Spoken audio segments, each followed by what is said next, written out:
Section 6.1 discusses the meaning of a balanced equation. Here's an example of a balanced equation. This is the thermite reaction. The coefficients in the equation show the relative amounts of the reactants and the products. That means that the reactants will react in a certain ratio, meaning 2 aluminum atoms will always combine with 1 formula unit of iron 3 oxide to produce 1 formula unit of aluminum oxide and 2 iron atoms.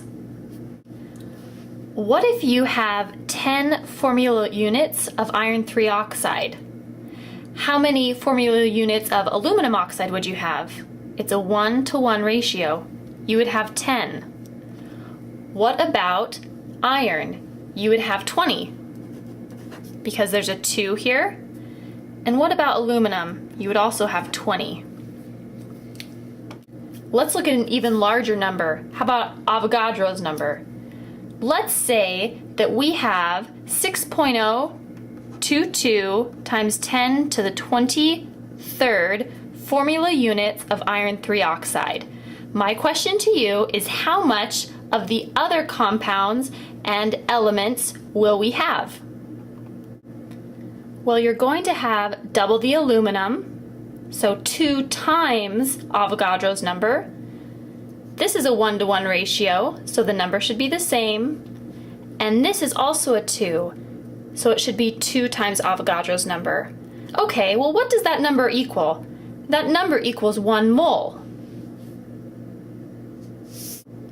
Here's another example. What if I have 1 mole of iron 3 oxide? How much of the other compounds or atoms and elements should I have? If I have 1 mole of iron 3 oxide, I should have 2 moles of aluminum, 1 mole of aluminum oxide, and 2 moles of iron. If you know the amount of any reactant or product, you can figure out the amount of any other reactant or product, like we just did. I asked you, if I have 1 mole of iron 3 oxide, how much of the other elements or compounds can I create? And we already did that problem. The process of determining the amount of substances in a chemical equation is called stoichiometry.